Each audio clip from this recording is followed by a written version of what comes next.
Assalamualaikum anak-anak, bertemu lagi dengan Bunia hari ini. Nah anak-anak, bagaimana kabarnya?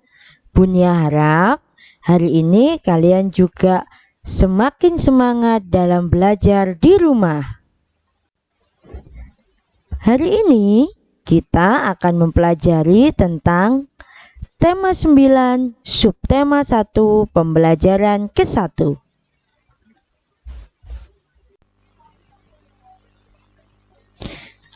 Hari ini kita akan mempelajari keteraturan yang menakjubkan. Coba perhatikan kedua gambar ini. Apa ya kira-kira yang dapat kamu bayangkan berdasarkan kedua gambar ini? Coba perhatikan. Apakah yang membedakan keduanya? Benda langit apa sajakah yang kamu lihat dari kedua gambar tersebut?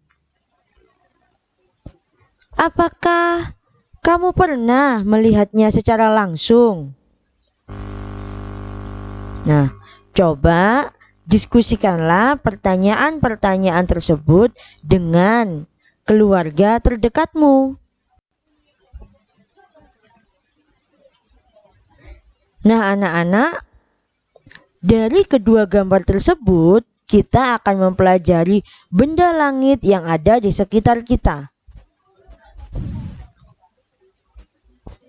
Benda langit di sekitar kita itu semua terkumpul menjadi satu, disebut galaksi. Jadi, galaksi adalah sekumpulan bintang yang terikat oleh gaya gravitasi. Galaksi terdiri atas banyak sekali planet-planet yang mengelilinginya. Galaksi Bima Sakti merupakan galaksi tempat manusia tinggal, berbentuk spiral dan terdapat benda langit sangat banyak. Di dalam tata surya kita sendiri terdiri atas 8 planet yang mengelilingi matahari, satelit, asteroid, dan komet. Nah, inilah bentuk dari tata surya kita. Sangat menakjubkan kan bentuknya? Di dalam tata surya kita terdapat beberapa planet yang mengelilingi matahari. Yang pertama, Merkurius. Yang kedua, Venus. Ini adalah bumi, tempat kita tinggal. Selanjutnya, Mars, Jupiter, Saturnus, Uranus, dan Neptunus.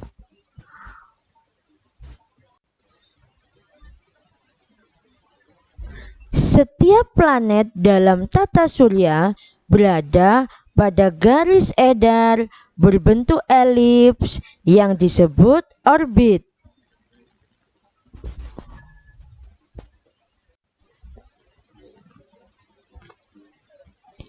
Gerakan planet itu yang pertama, setiap planet berputar pada porosnya, disebut rotasi, menyebabkan kita dapat mengalami peristiwa siang dan malam secara bergantian.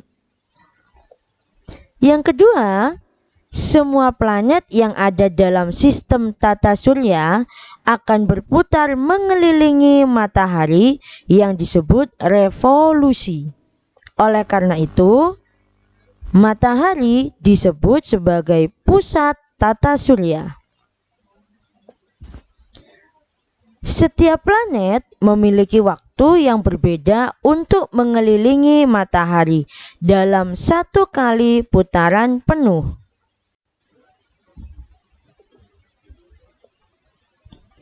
Coba perhatikan gambar dari tata surya ini. Merkurius adalah planet terdekat dari matahari serta planet terkecil, dan revolusinya tercepat dari planet-planet yang lain. Jupiter adalah planet terbesar dalam sistem tata surya kita. Sedangkan Neptunus adalah planet terjauh dari matahari serta revolusinya yang paling lama.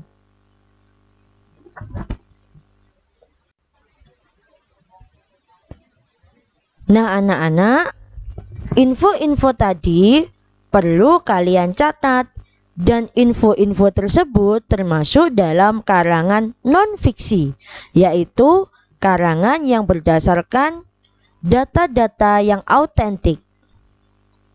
Selain karangan non-fiksi, juga terdapat karangan fiksi. Apa itu karangan fiksi? Karangan fiksi adalah karangan yang berisi kisah atau cerita yang dibuat berdasarkan khayalan atau imajinasi pengarang. Dalam karangan fiksi terdapat tokoh, watak, alur, dan latar belakang yang merupakan hasil olah pikir dan kreativitas pengarangnya. Karangan fiksi atau cerita rekaan biasanya berbentuk novel dan cerita pendek.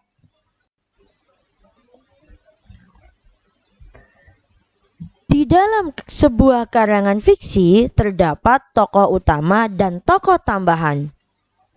Tokoh utama merupakan tokoh yang banyak diceritakan di dalam sebuah karangan. Sedangkan tokoh tambahan merupakan tokoh yang mendukung tokoh utama. Coba perhatikan karangan fiksi di dalam buku temamu yang berjudul Barisan yang Menyenangkan. Di situ diceritakan ada tokoh yang bernama Tiara dan juga ayahnya.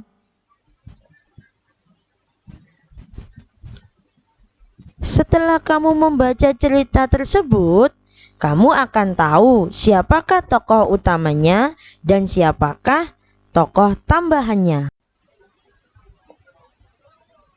Mari kita bahas bersama. Judul cerita fiksi di atas adalah Barisan yang Menyenangkan.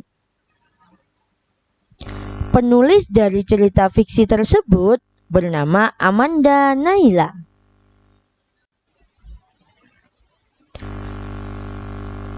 Tokoh utama dalam cerita adalah Tiara. Kenapa? Karena Tiara adalah banyak sekali diceritakan dalam karangan fiksi tersebut. Sifat dari tokoh utama adalah memiliki rasa ingin tahu yang tinggi dan selalu bersyukur.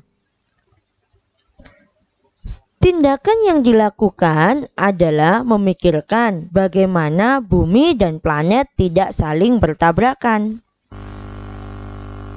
Karangan tersebut bercerita tentang rasa ingin tahu Tiara tentang planet bumi. Sedangkan tokoh tambahan dalam cerita adalah ayah dan ibu. Cerita tersebut terjadi di halaman belakang rumah Tiara. Nah, sekarang dengan imajinasimu coba gambarlah tokoh utama dari cerita tersebut dan juga bagaimana tempat atau latar dari cerita tersebut menurut imajinasimu. Nah, anak-anak, demikianlah pembahasan dan penjelasan materi tema 9 subtema 1 pembelajaran ke-1 yang dapat Bunia sampaikan. Sampai jumpa dan jangan lupa selalu mencatat pembelajaran tersebut dan mengulangi di rumah. Sampai ketemu pada pembelajaran berikutnya. Wassalamualaikum warahmatullahi wabarakatuh.